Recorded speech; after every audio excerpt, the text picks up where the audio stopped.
Special पर काम करना चाहूंगा। और दोस्तों, इस सफर की सबसे खास बात यह है कि वोकैबुलरी को समझने का जो असली तरीका है, जो सटीक तरीका है, वो क्या है।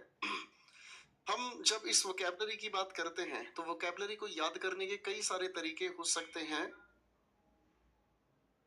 इस वोकैबुलरी को याद करने के कई सारे तरीके हो सकते हैं और कई सारे तरीकों की अगर हम बात करने की कोशिश करते हैं तो वोकैबुलरी को याद करने में अलग अलग तरीके, जिसमें सबसे पहले अगर हम कहें तो निमोनिक्स, शब्दों के साथ छोटे छोटे कहानियों को जोड़कर उन्हें याद किया जा सकता है।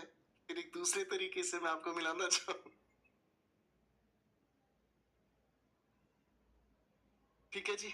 तो पहला जो तरीका है इसे हम कहते हैं निमोनिक्स। निमोनिक्स का मतलब क्या होता है? Relative discussion of a word. किसी भी शब्द को अगर आप समझने का प्रयास करें तो शब्द के साथ छोटे छोटे रिलेटिव इंफॉर्मेशन आप जोड़ सकते हैं और उनके साथ छोटे छोटे किस्से, छोटी छोटी कहानियां जोड़ सकते हैं और उन कहानियों के आधार पर उन शब्दों को याद किया जा सकता है। निमोनिक्स इफेक्टिव तो है, कुछ पल के लिए याद करने के लिए तो इफेक्टिव है, लेकिन कुछ पलों के बाद वो भूलना स्वाभाविक है। वोकैबुलरी को याद करने का एक दूसरा तरीका है जिसे हम कहते हैं एसोसिएशन एंड डिसएसोसिएशन।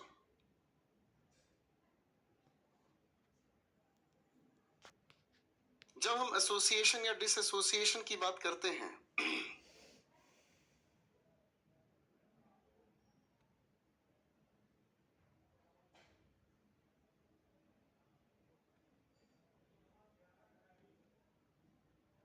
जब हम इस एसोसिएशन और डिसएसोसिएशन की बात करते हैं तो इसका मतलब ये हुआ कि एक ही जैसे शब्दों को हम एक साथ लिखने की कोशिश करते हैं और फिर उनके बीच डिफरेंस को ढूंढने की कोशिश करते हैं और इसी कैटेगरी के अंदर जुड़ते हैं हमारे होमोफोन्स, होमोनिम्स, पैरोनिम्स और कई तरीके की कैटेगरी। जैसे अगर मैं आपके सामने कहूं इफेक्ट और एक दूसरा शब्द मैंने लिखा अफेक्ट, इन दोनों के बीच क्या फर्क है? अब ये सिमिलर साउंडिंग वर्ड तो है लेकिन इनकी स्पेलिंग भी अलग है और इनके अर्थ भी अलग है। स्कूल लेवल पर कभी इन शब्दों पर काम किया जाता था। स्कूल लेवल की बातें हैं तो स्कूल लेवल तक ही ये सीमित रही। आज के समय में इनका ताल्लुक हमारे परीक्षाओं में देखने को नहीं मिलता। और इन सभी में जो सबसे इंपॉर्टेंट खास बात है उसे हम कहते हैं द डिस्कशन ऑफ रूट। ये सबसे ज्यादा खास इसलिए होता है क्योंकि ये एक छोटी सी ही चीज है जिसके आधार पर पूरी कहानी को समझने समझाने का प्रयास किया जा सकता है और साइंटिफिक भी है ये समझने का तरीका और रिलीवेंट चीजें बताने का तरीका भी है। मैं इस पर काम करने का प्रयास करूंगा क्योंकि अगर रूट लेवल पर मैंने आपको तैयार कर दिया तो आपके सिनोनिम्स, आपके इंटोनिम्स, आपके वन वर्ड सब्स्टिट्यूट्स और कहीं कहीं यही जो लॉजिक है आप लोगों को ईडियम्स में भी मदद कर जाता है। कैसे होगी ये बातें, धीरे धीरे मैं अब आपके सामने मिलकर इसको शुरू करना चाहूंगा। सबसे पहली बात, इस रूट को समझने की अगर मैं कोशिश करूं तो रूट हम इसे कहने की कोशिश करते हैं basic unit of a word. अगर हम इसे को कहने की कोशिश करते हैं तो इसका अर्थ हमने तैयार किया basic unit of a word.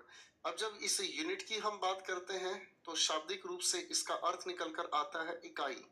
आप इसे एक टुकड़े की तरीके से यूज करते हो और जब टुकड़े की तरह आप इसे यूज करते हो तो इसका मूल रूप से कोई अलग से प्रयोग नहीं किया जाता।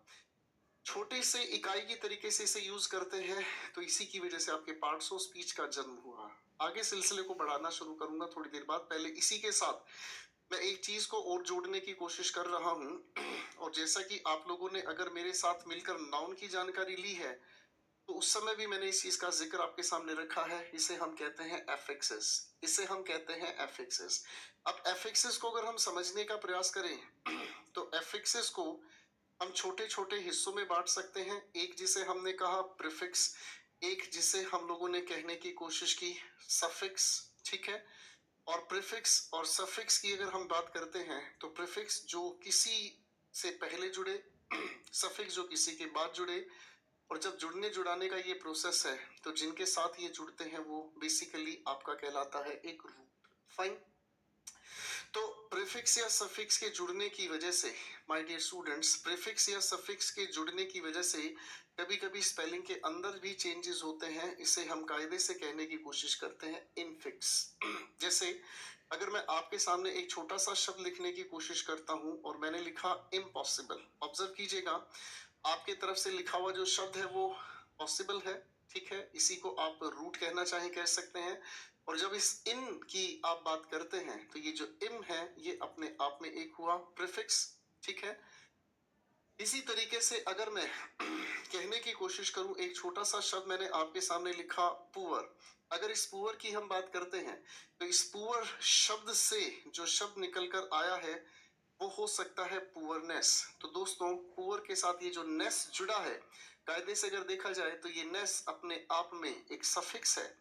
आप इसी पुअर से एक और शब्द का निर्माण कर सकते हैं और इस शब्द को अगर आप कहने की कोशिश करें तो पोवर्टी। अब ऑब्जर्व करने की कोशिश करना दोस्तों, पुअर के साथ जो टी आप लोगों ने सफिक्स किया है, सुन रहा है ना तू, पुअर के साथ जो टी आपने यानी कि टी वाई आपने जो सफिक्स किया है, इस सफिक्स के होने की वजह से स्पेलिंग के अंदर छोटा सा परिवर्तन आया और इस परिवर्तन को ही थोड़ी देर पहले मैंने इनफिक्स का नाम दिया।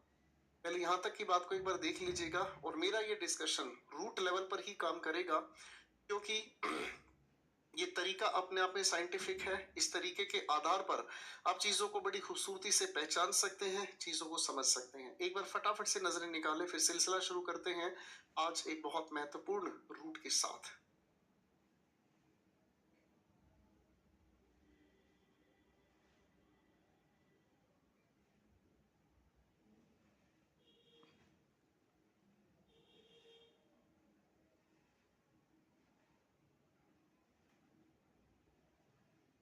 चलिए सरकार पेश करते हैं सबसे पहले इसी रूट वाले डिस्कशन को। तो सबसे पहली बात आपके सामने एक एक करके शब्द आते चले जाएंगे और मैं धीरे धीरे रूट के एक एक सिलसिले को खोलता चला जाऊंगा। और याद रखिएगा जितना ध्यान से आप इन्हें सुनते हैं उतना ध्यान से ही आपको ये बातें समझ आती हैं। आपका ध्यान जितना जितना एकाग्रचित होगा उतना ही फायदा आप लोगों को मिलेगा। चलिए सरकार पहले शब्द को जरा पेश करें। जो डिस्कशन हम लोग लेकर चल रहे हैं आपके साथ, बेसिकली ये क्रोन से जुड़े हुए हमारे छोटे छोटे रूट हैं। अगर आप इस क्रोन के अर्थ को देखने की कोशिश करें तो क्रोन का शाब्दिक अर्थ आपके समक्ष लिखा है जिसे हम कहते हैं टाइम, यानी कि किसी भी शब्द के अंदर इस क्रोन का अगर जिक्र लिखा मिल जाए तो वो सिर्फ समय की जानकारी हमें देगा। अब हमारे सामने सबसे पहला जो शब्द लिखा है, ये जो शब्द लिखा है इसके एनालिसिस पर बात करना चाहूंगा मैं, और इसे लिखा है क्रोनोलॉजिकल। शब्द को हिस्सों में बांटने की कोशिश कर लेते हैं दोस्तों, और क्रोन दूसरा ओलॉजी, ठीक है, और उसके बाद CAL।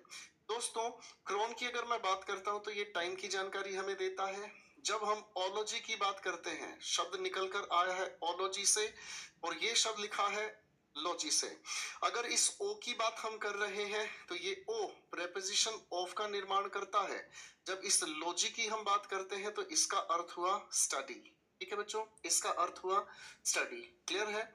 और जिन शब्दों के अंत में CAL जुड़ता है वो सिर्फ इसे एडजेक्टिव बनाने की कोशिश करता है और इस एडजेक्टिव के अर्थ को अगर हम समझें तो ये तैयार हुआ रिलेटेड टू। अब इस सारे खेल को अगर आप जोड़कर देखेंगे तो आपको अर्थ तैयार होता नजर आता है।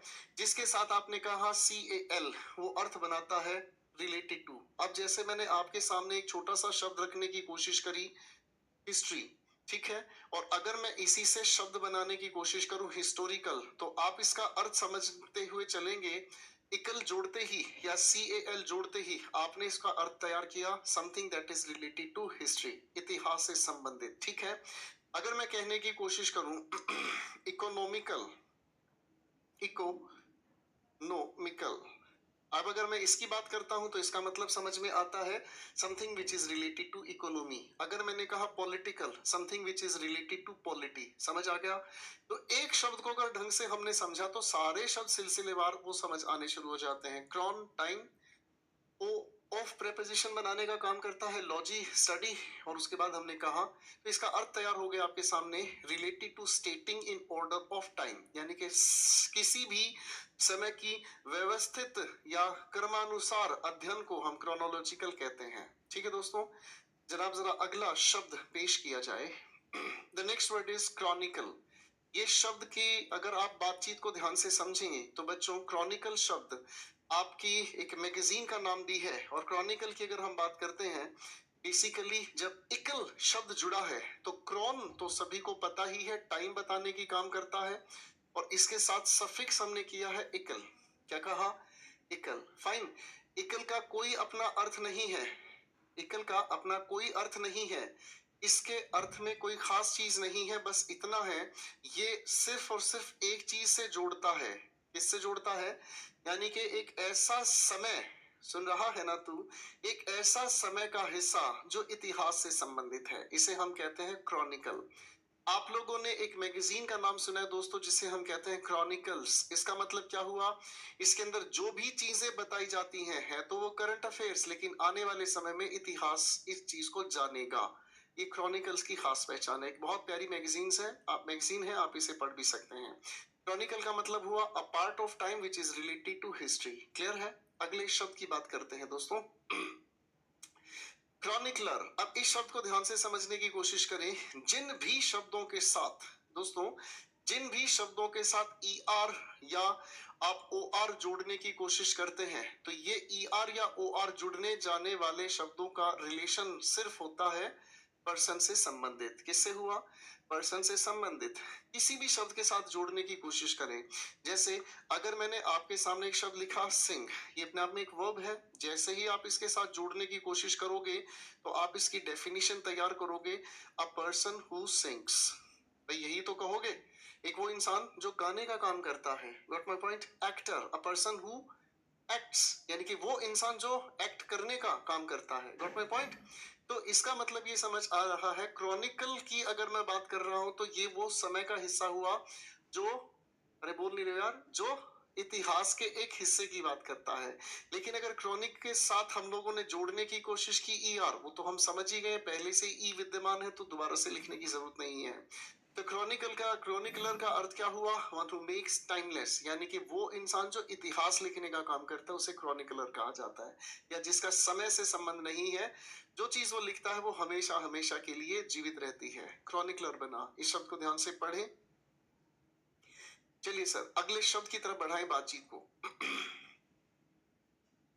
दोस्तों, हर दिन की क्लास में इन छोटे छोटे क्लूज को लिखते चलिएगा कि ई आर से क्या बनता है, ओ आर जुड़ने से क्या बनता है। ये इसलिए मैं बता रहा हूँ कि धीरे धीरे जब शब्दों की संख्या बढ़ती चली जाएगी, आपके पास ढेरों सारे रूट बनते चले जाएंगे। मैंने अटैक तो सिर्फ क्रॉन पर किया है, लेकिन जोड़ने की कोशिश की है। फाइन। अब देखो बच्चों, हम अगर इस क्रॉन की बात करें तो क्रॉन हमें बताने की कोशिश कर रहा है टाइम के बारे में। इसी के साथ हमने जोड़ दिया आईसी, जिसके साथ हम आईसी जोड़ने की कोशिश करते हैं वो हुआ एडजेक्टिव।